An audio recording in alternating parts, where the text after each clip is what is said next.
Well, there are two fundamental questions that one has to address when you're talking about the level of property taxes. What should the level be? These are kind of simple questions. What should the level be? How much should we finance? It's driven by how much you want to spend, how much services you want, and who should pay for that? What should the distribution of the burden be? In trying to answer those questions, there are two principles that economists present. One is what is known as horizontal equity.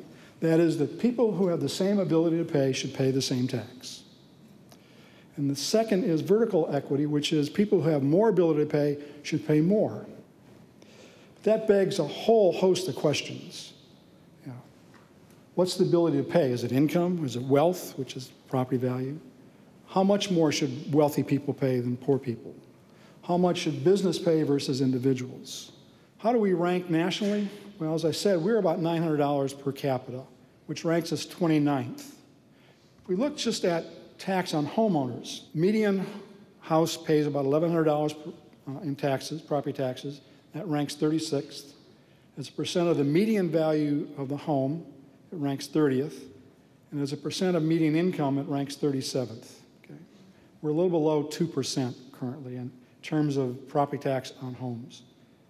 Let me talk about, is the property tax a good tax? And so there's several things to look at. First of all, it's a stable tax. In terms of income, in terms of revenue, it's fairly stable because you can adjust the rate fairly quickly, and you can do that after the base is determined.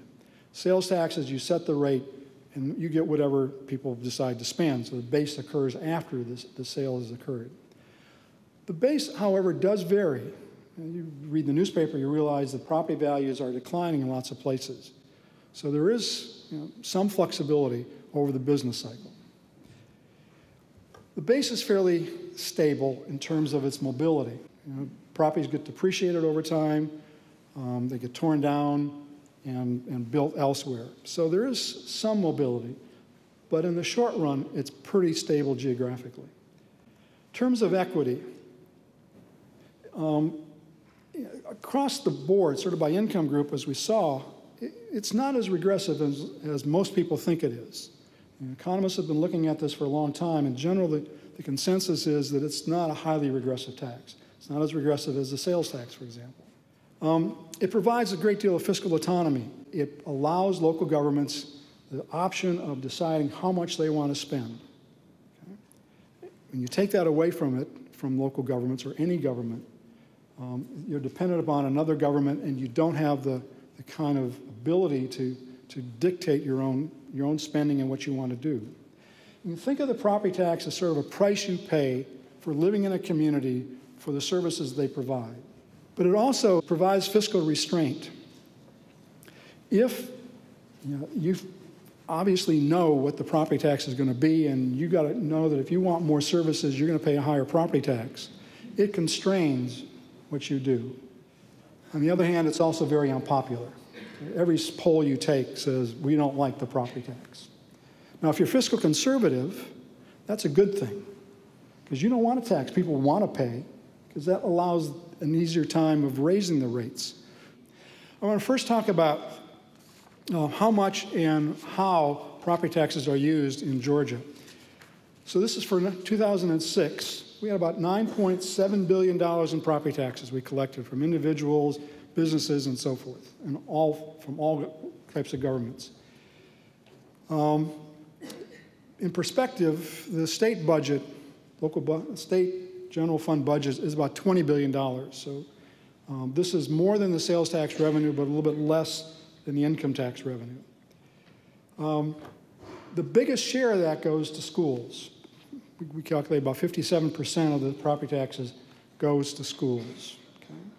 And you can see that counties get a big share, the biggest next share of it, and the state has a very minor role. It has a pretty minuscule amount of property tax.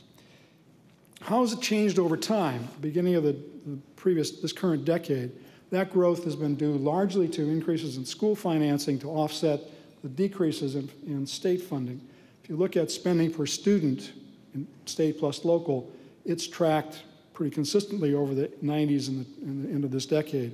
But the splits changed. In the locals, their share has gone up some in order to match offset the federal. Counties, the smallest, schools, the largest outside the state.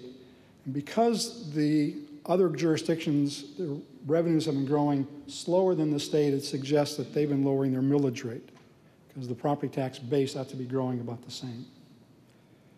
But you can see in schools there, the large number is because it's per student, not per capita. In terms of who pays, other than the lowest 20% of the population, property taxes here are relatively proportional. Okay? Another way of looking at this is what we did was to look at the property taxes that are reported by homeowners and compare that to the reported income. But you can see that in the first column, income of less than $30,000, almost everybody pays taxes of $0 to $1,000. Okay? But there are some people at that income level who pay more than $7,000. So these would be people who have very low income at the time, but a very large house. Okay? These are just homeowners. As you go up, you'll see that still most people are paying less than $3,000, although the percent paying that amount increases. But very few people, until you get to the over $200,000 income, are paying more than that. Okay? But there is a distribution. So within any income group, there is this inequity.